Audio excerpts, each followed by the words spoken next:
Olá, seja bem-vindo a mais um episódio do Bluesoft Podcast. Quando a gente fala inteligência artificial, algumas pessoas, para não dizer muitas, ainda pensam ser um assunto futurista, né? Uma tendência cara e que pode ser desenvolvida e utilizada somente por grandes corporações. Ela vista como a quarta revolução industrial, a inteligência artificial, no grosso modo, é a capacidade das máquinas de pensarem como seres humanos, aprendendo, percebendo e decidindo quais caminhos seguir de forma racional diante de determinadas situações. Para isso, no mínimo, ela vai precisar de bastante dados, né, tanto em quantidade quanto em qualidade, e também uma capacidade computacional para cruzar tudo isso. Mas como é que a inteligência artificial conversa com o varejo ou com o supermercado? De acordo com Satya Nadella, o varejo é o maior produtor de dados do mundo, né, chegando a produzir mais de 40 petabytes por hora. Com tanto dado, tanta variável, tanto movimento, tanto concorrente, como é que você consegue tomar melhores decisões para cada uma das suas lojas? E é por esse motivo que no episódio de hoje a gente convida um especialista nesse assunto para te mostrar como a inteligência artificial pode transformar os processos da sua loja e te fazer faturar ainda mais. Então fica aqui com a gente para conhecer o nosso convidado.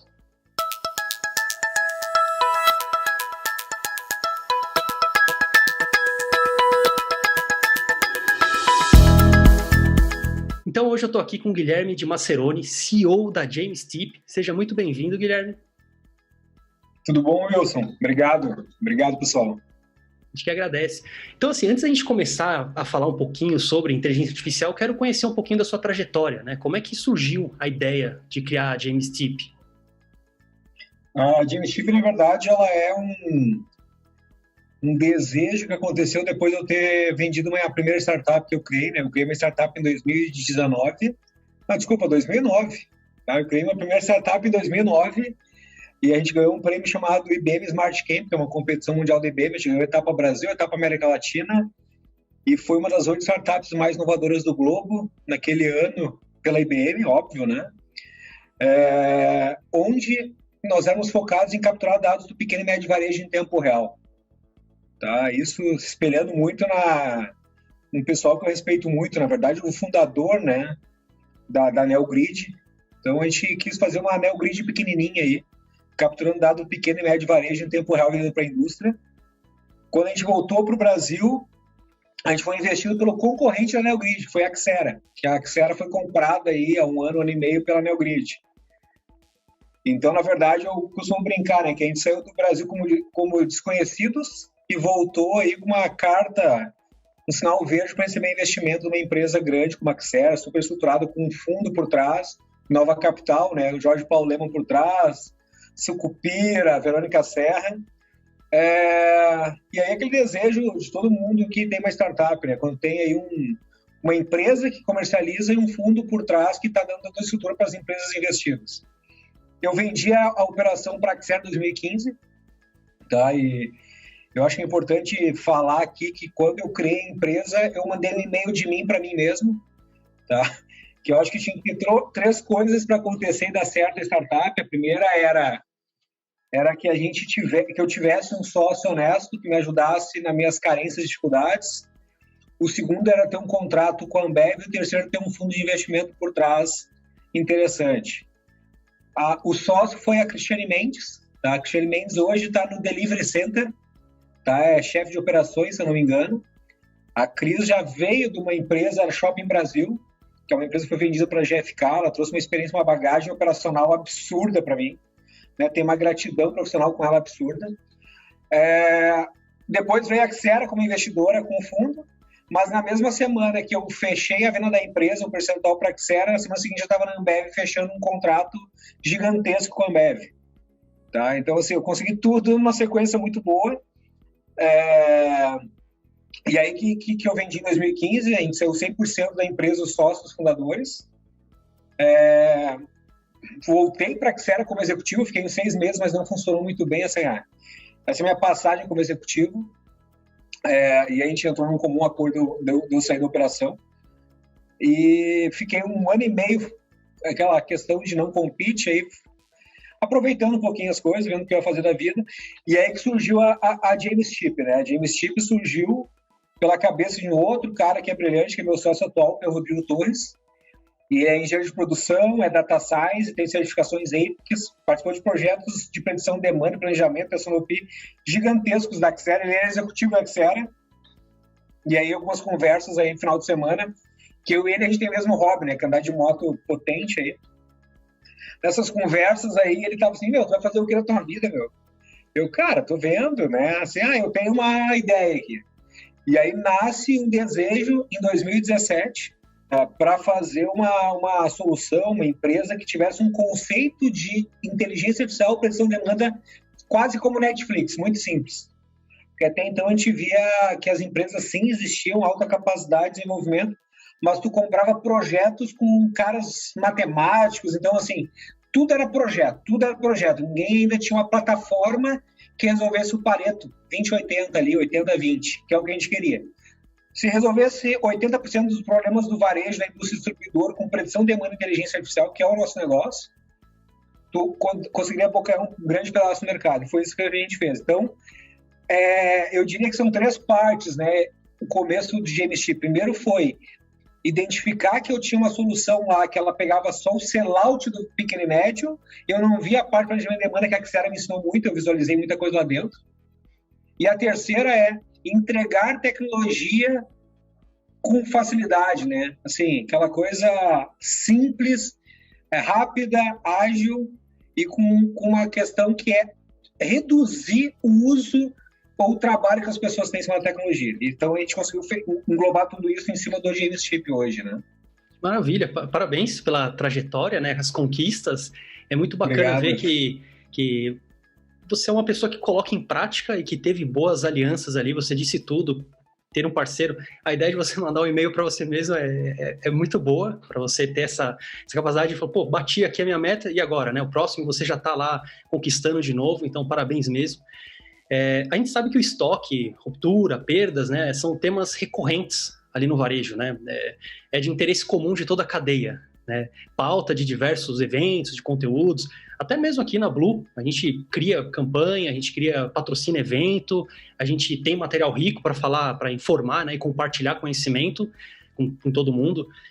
Lá no site de vocês, né, no site da James Tip, vocês comentam sobre o triângulo tóxico do varejo, né? Sim. O que significa? Explica um pouquinho mais para quem está ouvindo a gente. A gente percebe que o varejo, conversando com os varejistas, com lead, prospecção e mercado, eventos, todo empresário, tanto varejista, distribuidor, ou a indústria menos, mas todo distribuidor e todo varejo, a grande quantidade, fala o seguinte: não, essa tecnologia não funciona para mim porque o meu negócio é diferente. Aí tu coloca todos a mesma esteira, eles têm diferenças, mas muito pequenas, né? Eles não estão comprando de uma empresa alienígena em outro planeta, eles estão comprando de empresas aqui, eles estão com varejos existentes aqui, eles têm problemas de lead time, problemas de cobertura, todos têm o mesmo problema. Talvez eles confundem, às vezes, a parte operacional com a estratégia. Por quê? Porque eles estão muito focados no operacional e pouco na estratégia. Então, quem está dentro, né, do problema, às vezes tem muita dificuldade de enxergar qual é o real desafio que ele tem que superar. Pensando nisso, a gente começou a debater no James muitas coisas, até puxando o que tu comentou, né, a questão de alianças, parcerias. O Rodrigo Torres e eu, nós somos exatamente os opostos. Ele é engenheiro de produção, um cara todo certinho, organizado. Eu já sou o cara mais de mão na massa, prático, né? Então a gente soma e se respeita muito nisso. E aí, conversando com ele, a gente começou, cara, qual é o real problema desse pessoal? Porque não adianta tu desenvolver nada se não entender a fundo o propósito, o problema, ter a teoria para depois colocar em prática, tá? O triângulo tóxico do varejo que o James está tentando propagar aí e está tendo bons resultados operacionais, ele se resume na falta de capital, problemas de estoque e erros de compra. E, na verdade, é o cachorro correndo atrás do rabo o tempo todo, né? Então, vamos lá. Eu tenho falta de capital, mas eu tenho problemas de estoque. Tu pode ter 2, mas está tendo erros de compra. Eu tenho erros de compra e problemas de estoque. Vai surtir o problema da falta de capital. E aí a gente tem que pensar um cenário que é o seguinte: os compradores, mais do que nunca hoje, eles cresceram tendo um poder de estratégia nas operações sem serem chamados para a mesa de estratégia. É engraçado, né? Porque às vezes as empresas visualizam os compradores como operacionais, não como executivos estratégicos. E eles são estratégicos e têm que ter esse posto. Mas aí também são, como é que eu posso dizer? São problemas que acontecem no dia a dia. O executivo de compras é contratado como estratégico e vira operacional, porque não existem ferramentas que dão recurso para ele, né? A gente vê muitas empresas aí, varejistas, distribuidores. Eu vou separar um pouco a indústria, que a gente tem ferramenta, plataforma de planejamento, previsão de demanda para a indústria, mas ela é separada. Mas, normalmente, o comprador do distribuidor e do varejo, ele tem sistemas transacionais, dados muito bons, só que ele toma a decisão dele no Excel, ou nas plataformas, né, nas tabelas, ou ele recorre a um BI. Só que aí a gente não pode esquecer que o Brasil tem um problema muito sério, que é o baixo poder da educação da matemática nas escolas. Para fazer um BI, tu tem que ter embasamento matemático. Então, às vezes, o BI está muito mais lá para ter mais uma etapa, mas para não te direcionar como ação. Então, o comprador, ele deveria fazer no mínimo 400 perguntas para cada SKU que ele compra. Ele não faz as 400 perguntas. Vou pegar as mais simples aqui, né? Vou comprar uma água com gás. Ela é uma garrafa de 200 ml, 300, 1 litro, 1,5 litro. Essa água com gás, qual é o lead time, qual é a cobertura, qual é o estoque máximo, médio e mínimo. Se tu tá num ponto de venda, vamos pegar, a gente tem clientes em lojas de conveniência, né? A nova mercado de vizinhança aí, que tem em média 2.500 SKUs. Esse comprador, ele deveria cruzar esta água com gás com os outros 2.499 SKUs. Porque é uma combinação. A pergunta que a gente sempre faz quando a gente vai a varejo se é um supermercado. Tu sabe quantos quilos de costela tem que vender para cada saco de carvão? E é perfeita para nós, até para a gente ser de Porto Alegre, fica mais fácil a questão de costela e carvão, mas poderia ser outros SKUs, porque o comprador da carne do perecível é um, ele tem uma visão. O comprador do carvão é outro, com outras esteiras de produtos. E esses produtos um influenciam o outro. E são fundamentais. Então, eles estão atrás de KPIs, de resultado da companhia, mas os KPIs de processos internos são díspares para o mesmo objetivo. E a gente, quando fez o triângulo, a gente entendeu o quê? Se a gente fechar isso, colocar esses 3 pontos de forma harmoniosa, balanceada, tu resolve isso. E aí tu entrega uma ferramenta. Então, basicamente, o triângulo é a falta de capital, os erros de compras e os problemas de estoque. E aí que entra os algoritmos, tudo que o Gênesis oferece, né, Wilson? Perfeito. E não tem nem como, você mesmo disse, a quantidade de SKUs, de tipos de loja diferente, não tem como o comprador, que às vezes ele entra primeiro ali com um papel estratégico e depois vai para a operação, o que a gente até compreende essa situação, não tem como ele analisar tudo. Se ele conseguir analisar um SKU, parabéns para ele. 10, eu já tô achando muito difícil 10, se ele fizer todas essas perguntas que ele precisa fazer. Imagina 2.500, 5.000, 15.000 SKUs, como é que ele faz isso sem ter, de repente, uma tecnologia, né? E aí lá no começo eu comentei sobre inteligência artificial, que é um pouquinho do que que é muito do que a James oferece, né? Que muitos ainda veem como algo futurista, né? Como algo que só pode ser utilizado por grandes corporações, que é muito caro, que está fora da realidade, né, do varejista brasileiro. Então eu queria ouvir de você, Guilherme, em que pontos que, de repente, a inteligência artificial, apesar de você já ter comentado um pouquinho, pode ajudar o varejista, o supermercadista? Ok. A gente não pode esquecer que a inteligência artificial começa com machine learning, que é aprendizado de máquina. Então, como tu falou, né, é necessário ter dados e dados com qualidade. Então, o primeiro ponto é onde estão os dados e como eles estão organizados. E o terceiro é como eu agrego qualidade desses dados. Quando eu organizo e consigo parametrizar isso, aí vou para o segundo ou terceiro ponto, que é aprendizado de máquina. Puxar esses dados e a ferramenta conseguir copiar o que está sendo feito hoje pelos compradores. Ter esse espelhamento. Aí que começam essas discussões, né? Não, mas eu que sei negociar com aquele fornecedor, eu entendo tudo isso. O fornecedor me entrega uma promoção, eu entendo tudo isso. Só que a ferramenta vai conseguir resolver aí 80% dessas tomadas de decisões tão bem quanto um comprador que tem 15, 20 anos de mercado. Até porque, não podemos esquecer, vou pegar o Covid como exemplo aí, né, a pandemia, invariavelmente, todo mundo do varejo tomou pau em março do ano passado. Fevereiro, março, abril, teve empresas gigantes que desligaram seus RPs, porque o RP não estava pronto para aquela mudança de comportamento. Então, a ferramenta faz esse espelhamento e aí sim entram, a gente tem mais de uma centena de algoritmos proprietários, nós temos um time de desenvolvimento contínuo de algoritmos, temos melhores práticas na questão de engenharia da produção, planejamento de demanda, essa no dentro da ferramenta, tá? Com isso, a gente agrega a inteligência artificial de plataformas existentes e cruzamentos para que aquele espelhamento que a ferramenta fez com a aprendizagem de máquina, o machine learning, venha apresentar outras visões, outros vértices que a gente não tinha visto até então. Tá? Tanto na logística, aí perguntou, né? Colocou, aonde pode ajudar? Eu acho que o primeiro ponto que pode ajudar é entender quantos SKUs realmente eu tenho que comprar.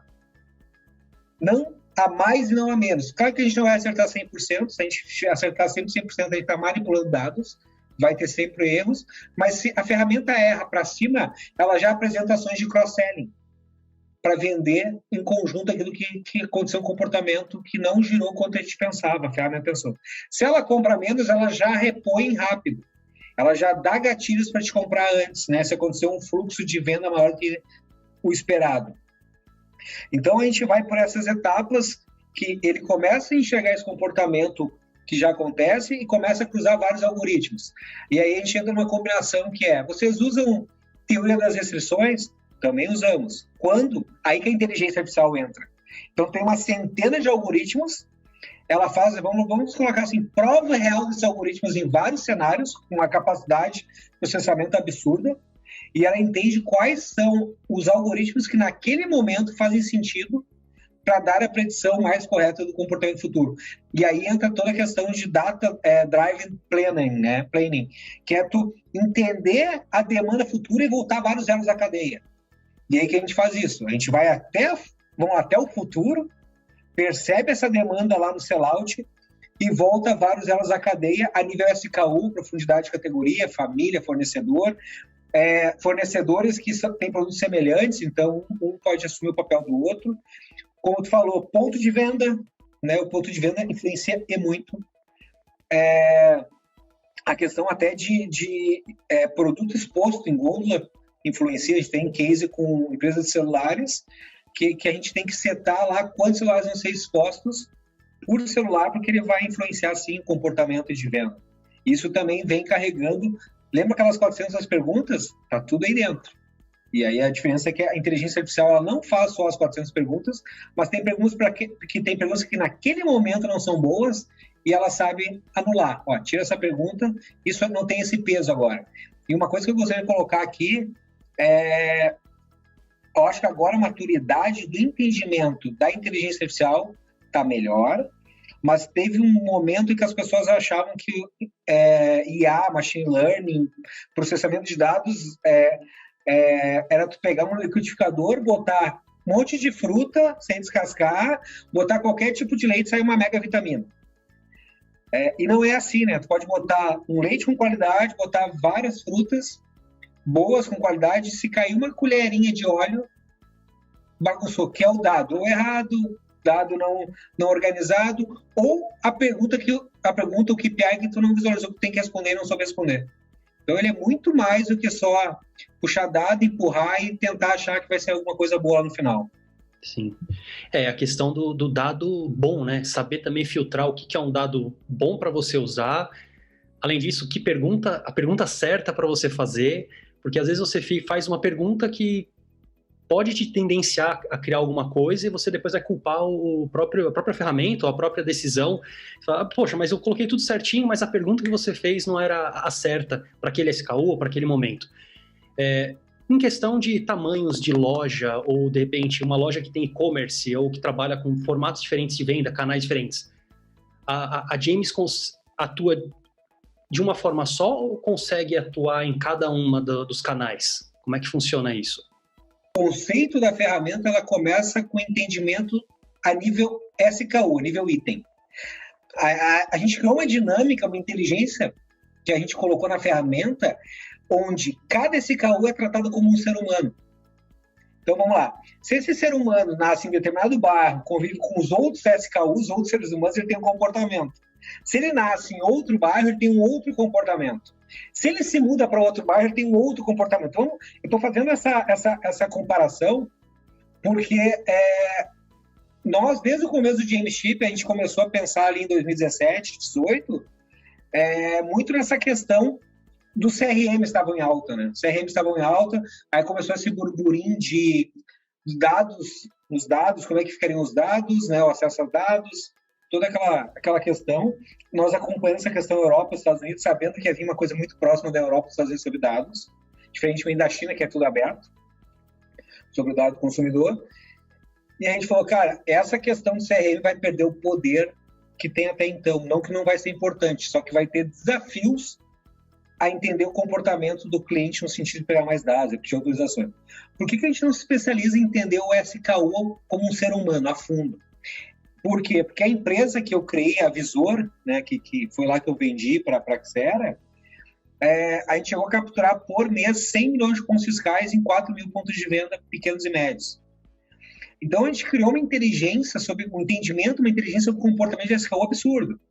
Parece bobagens, né? Terça e quinta-feira, um bairro aqui em Porto Alegre aumentava a venda em determinada rua com um salgadinho com uma tubaína. Depois das 5h30 da tarde. Como a gente era uma startup, começando, eu fui até o bairro, fui até essa rua, fiquei lá observando o que acontecia. Terça e quinta, 5h15 acabava a aula, que era educação física, aí 3 coleguinhas, cada um comprava o seu salgadinho e dividia uma tubaína de 600 ml, Guaraná na garrafa de cerveja. Então, esse entendimento de tu tratar o SKU como um ser humano, um item, faz com que o GameShip tenha essa inteligência para começar a interpretar esse ser humano em determinado ponto de venda, o SKU. Sim, no e-commerce ele vai ter um comportamento, no quiosque ele vai ter outro comportamento, na loja um outro comportamento, aí entram as sazonalidades, entram os cruzamentos e comportamentos de outros produtos semelhantes, né? Então, coisas muito engraçadas, né, que acontecem. Feiras livres perto dos supermercados de bairro influenciam sim o comportamento em um determinado dia. Mas qual o produto? Ou outro exemplo que acontece no supermercado, às vezes não se dá conta, né? Ele compra muita salsicha e bota em promoção. Quando ele compra muita salsicha e bota em promoção, ele faz baixar a venda da carne moída de segundo. Isso tem uma influência. Esse é o ponto que a gente quer chegar, o entendimento do SKU cruzado com todos os SKUs que ele está no ponto de venda. Naquele ponto de venda. Então, a gente enxerga o SKU cruzado com todos os SKUs que ele está ali, a gente sobe um nível que é aquele PDV, como é que eles comportam aqueles SKUs, os PDVs da mesma rede, aí mudando o ponto de venda, se é e-commerce, varejo, em quiosque, varejo, supermercado, ele vai ter sim uma particularidade. Aí ele sobe um nível, como é que é a compra, quantos compradores são, como é que é dividido os compradores, como é que são divididos os compradores, é um CD central, o que é entregue no CD é distribuído pela própria empresa ou o que vai direto, tudo isso influencia. E aí que sim, essa máxima de dados de tomar decisões que vão dar o resultado. Porque para fazer isso, a gente criou uma matriz, que é um cruzamento matemático entre curva ABC com matriz BCG. Porque a curva ABC, ela apresenta só 2 vértices, né? Tu não consegue cruzar muitos vértices na curva ABC. Então, sei lá, ponto de venda e promoção, produto e ponto de venda. Matematicamente, a curva ABC é limitada.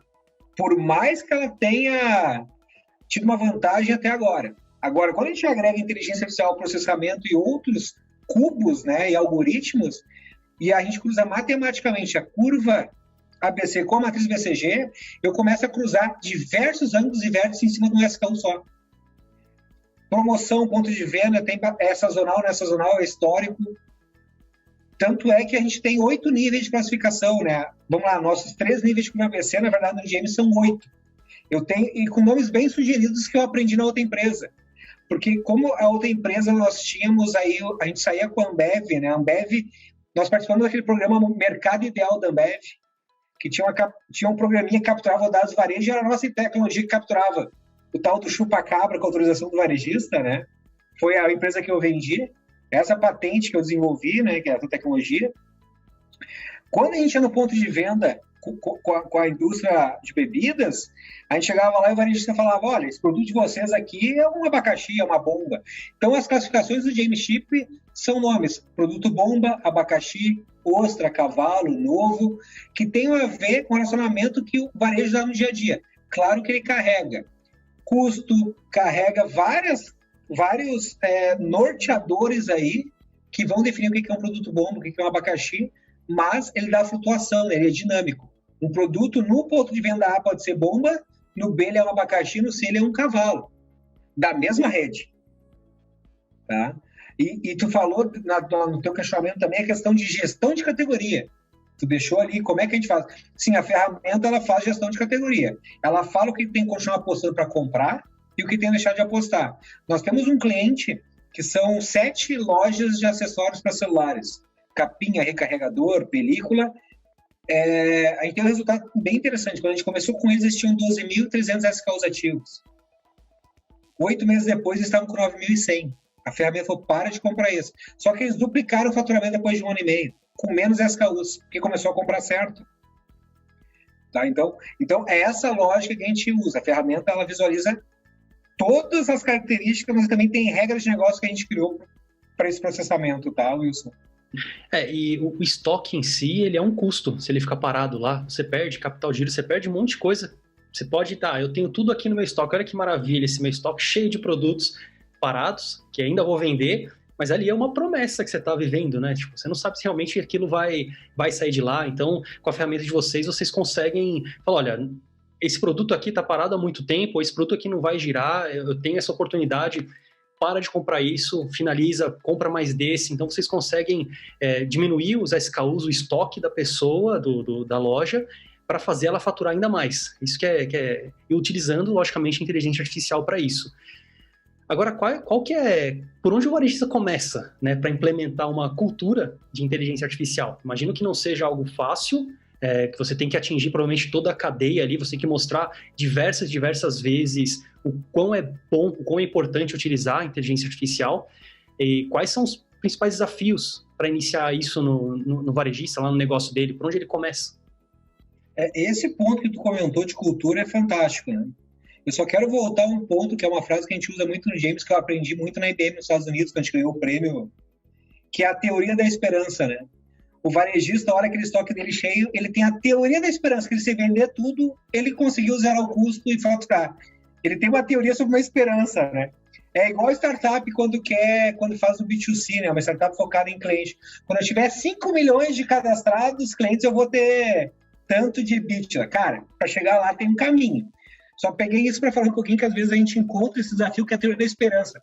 Mas a questão de como tu faz esse relacionamento, como tu cria esse início, é exatamente cultura. E a gente fala que tem 2 frases que elas têm que começar a serem destruídas, eu diria, dentro do varejo do distribuidor, que é sempre foi assim. A primeira é sempre foi assim, tá? E a segunda frase é quem sabe sou eu. O sempre foi assim, como tu comentou, né? Tu tem compradores que vieram de outras funções da empresa, ganharam respeito, têm qualidades, entendem, mas humanamente a gente não consegue comprar todas as mudanças aí de 5, 10, 15, 20 mil SKUs. Numa loja, imagina várias lojas, conversando com vários fornecedores, com vários elos comerciais, ouvindo o financeiro. Então, aquela questão, sempre foi assim, acabou. A mudança comportamental do cliente, ela muda quase que diariamente. Eu não vou falar diariamente, porque é um exagero, porque ela até pode mudar, mas se a gente achar que muda todo dia, nós não temos nem capacidade de operacionalizar. Se eu operacionalizar mudanças da semana, eu já estou fazendo 110%, que é difícil. Agora, se eu falar, não, eu vou operacionalizar todo dia uma demanda diferente, porque as pessoas mudam, elas confundem um pouco, né? Elas olham aquelas vitrines do Japão, que tu tem pontos de venda com 3 vitrines. Vem uma vitrine no café da manhã, uma ao meio-dia e outra de noite. Não é que ela muda, ela mudou ali, mas é sempre igual todos os dias. Ela só rolou, né? Ela teve uma rolagem lá, mecânica, e as pessoas ficam, não, mas ele sabe exatamente, não é isso, calma, pessoal. Ela te apresentou um momento, mas na semana é igual. Então, aí a gente volta. Eu acho que a gente tem que voltar a resolver o mais simples, ter alta capacidade de entrega do simples para começar a se aprofundar e ter mais velocidade. Então, essa questão que tem que passar da cultura é fundamental. Quem é a nossa persona, né? Quem é o usuário do James? É o comprador. A ferramenta tem uma jornada do comprador. Só que o comprador, ele está recebendo... A ferramenta já conta com o OTB, o Open to Buy. O que é o Open to Buy? Já é o financeiro dando o capital disponível para compra, o comprador só coloca o valor lá, determinado fornecedor, e a ferramenta escolhe as melhores sugestões para não ter ruptura nem excesso. É aquela coisa, o comprador está acostumado a comprar determinado fornecedor R$50 mil por mês. Aí a área financeira falou, esse mês vai comprar só 47 mil. São R$3 mil. Pede para o comprador diminuir R$3 mil para ver o pânico que dá nas primeiras 3 horas da vida dele. Ou ao contrário, né? Você está acostumado a comprar 50 mil, vamos comprar 60 mil. Ele vai comprar coisas que ele acha, não que o mercado, a sua grande maioria, óbvio, né? Então, a gente vê o comprador no centro, que para nós ele é estratégico, ele é importante, ele tem a jornada do comprador dentro, mas ele está recebendo e devolvendo informações para o financeiro, recebendo e devolvendo informações para a logística, recebendo e devolvendo as informações para o CEO do varejo, né, para a parte de gestão. Os outros pares dele, compradores, também enxergam de uma forma muito clara o quanto os produtos do comprador A influenciam os produtos do comprador B e assim por diante. Isso é um time, né? O cliente hoje ele faz uma cesta de compra quando ele vai no seu estabelecimento. Provavelmente se ele encontra um ou dois, ele sai dali e vai comprar no concorrente. Então, isso é uma mudança de paradigma e comportamento que tem que acontecer. Outra coisa que eu acho que é importante é o poder de decisão, o poder da importância do comprador, ela fica mais equilibrada. Porque, sim, sabe que tem compradores que compram maiores volumes de marcas mais importantes e, entre aspas, tem uma certa importância pelo giro de capital. Mas porque o cliente compra aquilo, mas o cliente está mudando o comportamento, está vindo outras marcas. Como é que ele percebe isso se ele tem esse poder e o outro comprador que compra, entre aspas, produtos menos conhecidos, as apostas aí de marcas menos populares, vai influenciar? Não dá para ele receber essa influência ou saber disso depois que vira um boom no concorrente, ele perde cliente. Então a gente começa a dar equilíbrio entre os compradores, tendo inteligência em toda a cadeia. E outra coisa que a gente acha bem importante é a redução clara de HH, ou meia-hora. Há compradores que a gente vê que eles têm mais trabalho braçal do que trabalho estratégico de negociação com o fornecedor. E a ferramenta ela faz o contrário, ela te apresenta quais itens, quais quantidades, qual negociação, qual volumetria, respeitando o time, todos os algoritmos, todas as classificações dos GMs são flutuantes, elas respondem ao comportamento preditivo do varejo, né, do comportamento, então tu vai alterando e vai te dando os gatilhos de compra, né? E esse comportamento faz com que eu, comprador, tenha um poder estratégico na minha mão gigantesco, de mudar uma estratégia em 10 dias numa empresa para dar um resultado gigantesco, não só na última semana, que tem que baixar preço, né? Porque até o consumidor está acostumado a isso também, né? Eu vou comprar na última semana, porque baixa o preço, as pessoas normalmente recebem nos primeiros 10 dias salário. Então também tem essas malandragens naturais de consumidor e tem as coisas que o pessoal está preocupado em bater meta e às vezes esquece o todo, né? Então, para nós, o que é mais... algo que a gente se concentra muito e se preocupa muito é quem é a nossa persona, não só na hora de prospectar e ganhar mercado e fechar contrato, mas quem é que está operando lá que eu vou dar poder para ele, né? A gente enxerga ainda muito poder para ele, tá? É esse o nosso conceito, você dar poder e reduzir isso. Sempre foi assim, sempre foi assim, ele é algo que ele impacta qualquer empresa para crescer. Ele mata, né? O que sempre foi assim. A gente tem, não é um lema, mas a gente leva aqui na empresa e fala o que nos trouxe até aqui não é o que nos vai levar para frente. Então a gente sabe, a gente cresceu, a gente chegou, foi bem até esse momento. A gente tem que mudar. Se a gente continuar fazendo a mesma coisa, porque sempre foi assim, ok, a gente vai ficar no momento, o concorrente vai passar a gente, todo mundo vai passar, a gente vai entrar em desuso. Então a gente já tem esse pensamento, a gente também leva isso para o nosso cliente em si. O comprador, ele tem um papel super estratégico, como você disse, né? Se ele comprar bem, provavelmente o mês vai ser muito bom, ele sabe o que está comprando. E a James, ela dá essa base para ele, né, dele sair do achismo, e ele fala, olha, eu vou fazer isso porque o sistema aqui está me falando, olha, compra esse produto nessa quantidade, poxa, eu estou conseguindo economizar tanto, então olha, esse mês eu estou economizando tanto, eu posso focar em alguma outra coisa, a minha hora fica mais valiosa, você, como disse, equilibra, né, os poderes dos compradores ali, muito bom, parabéns. A gente falando de pandemia, não tem como fugir desse assunto, né? A gente viu que teve um investimento, pelo menos aqui dentro da Blue, teve investimento, uma maior procura de clientes, prospects vindo atrás da gente, investimento em tecnologia, em definir e seguir melhores processos dentro da empresa, códigos de higiene, como todos, né? Como é que você enxerga a mudança da pandemia, como é que você enxerga essa mudança que a pandemia trouxe para o varejo tradicional, né? Teve um aumento de procura de inteligência artificial lá de vocês? Eu vou colocar números aqui, né? O James Chip cresceu 426% na pandemia, tá? Startup tem que crescer, é uma obrigação, mas 426% num ano complicado para todos prova que a busca por tecnologia, eu não vou dizer que a tecnologia do James é a melhor de todas, eu acho que tem concorrentes fantásticos, e ter concorrente é muito bom, né? Tem pessoas que acham que não tem concorrente, então não tem concorrente, e é fantástico ter concorrente para ter alguém aqui no nosso calcanhar incomodando. E empreendedor é isso, né? A gente quer provar que a gente tem capacidade de aprender e fazer o novo, né? Então, assim, nós crescemos 426% aí com essa busca, mas o que nos surpreendeu foi a busca de outros segmentos que a gente não estava nem planejamento nem no radar do James, tá? Então, assim, a gente teve um crescimento absurdo em distribuidores, tá? A gente colocou em prática algo que estava desde 2019 ali para acontecer. Nós somos sócios de um fundo gestor chamado Moca, né? Até usar a Blue aqui como propaganda, mas a Moca fica na Vila Angélica, tem mais de 10 anos de mercado, é uma FDIC, tá? Que a gente faz antecipação de recebíveis. E por que não antecipar o recebível para uma plataforma do James Chip para o varejo nesse momento? Então, isso teve uma procura interessante, porque a gente começou a linkar o varejo no sentido de ter necessidade de capital para comprar, mas comprar certo. Então, não adianta só ter acesso a capital e comprar errado, ou não ter acesso a capital.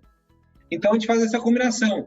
Então, o James, ele teve esse crescimento, sim, em outras verticais que o mercado nos buscou, e a gente conseguiu, por ter esse conceito de plataforma, e o James nasceu como plataforma e chassi, né? Um chassi com uma plataforma desde o início, tá? Desde o início sempre foi assim, a gente investiu muito tempo em ter uma plataforma, tendo serviços dentro, vendendo serviços, né?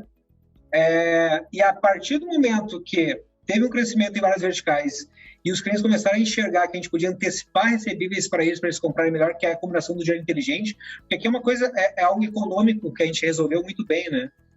Quanto eu sei a predição futura desse faturamento, desse varejo, o meu risco, o meu score de crédito diminui, então eu posso capitalizar ele melhor. Então é ensinar ele a comprar com dinheiro que é nosso, eu estou arriscando meu dinheiro lá. Nada melhor do que tu arriscar o teu dinheiro nos teus clientes para provar se tu acredita na tua ferramenta ou não.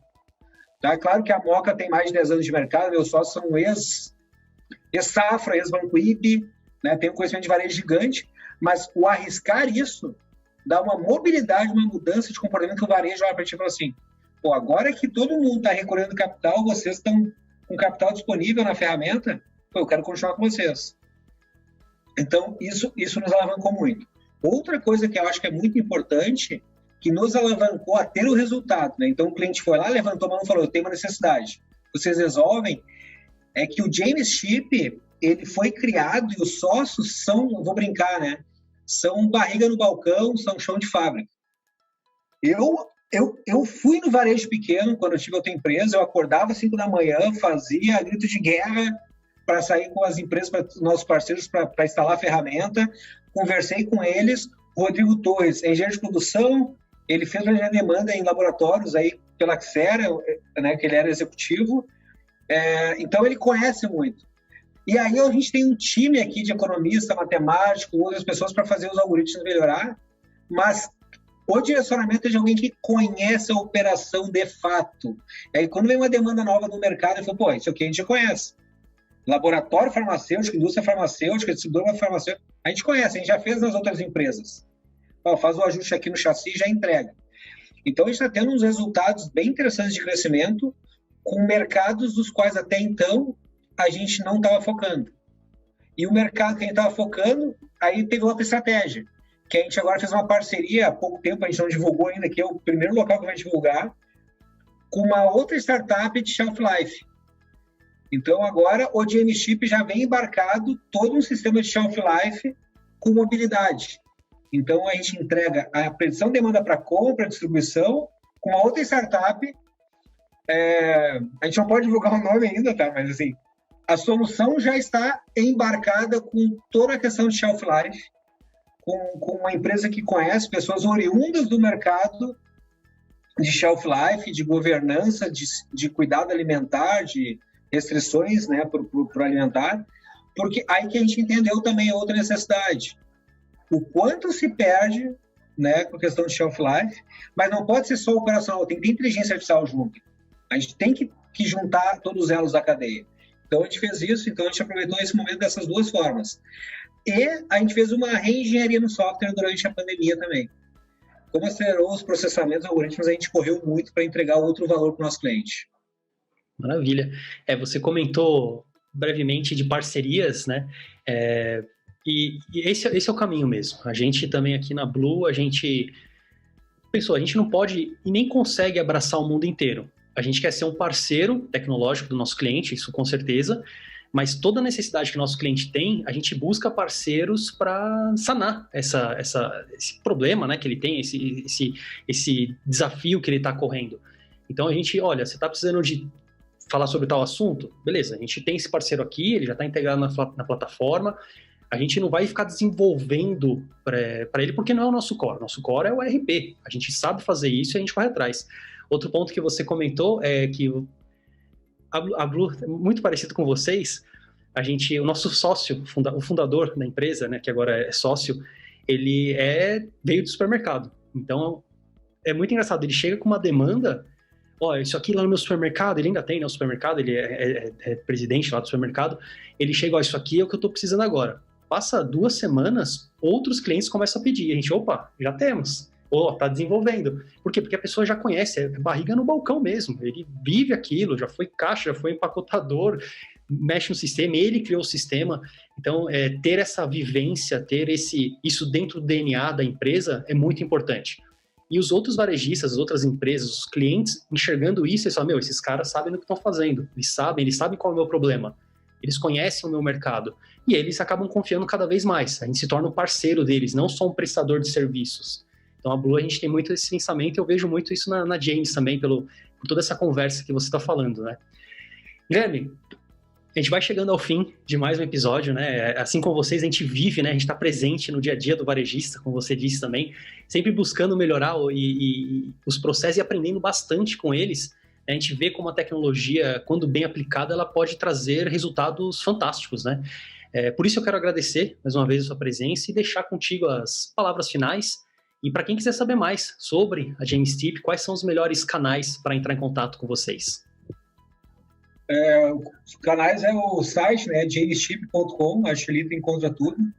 A gente também tem LinkedIn, tem Instagram, Facebook, mas vai no site, que no site tem todos os contatos, as redes, tá? Tem um chat, vai ali, tem já um contato direto para o WhatsApp, comunicações tradicionais e padrão aí.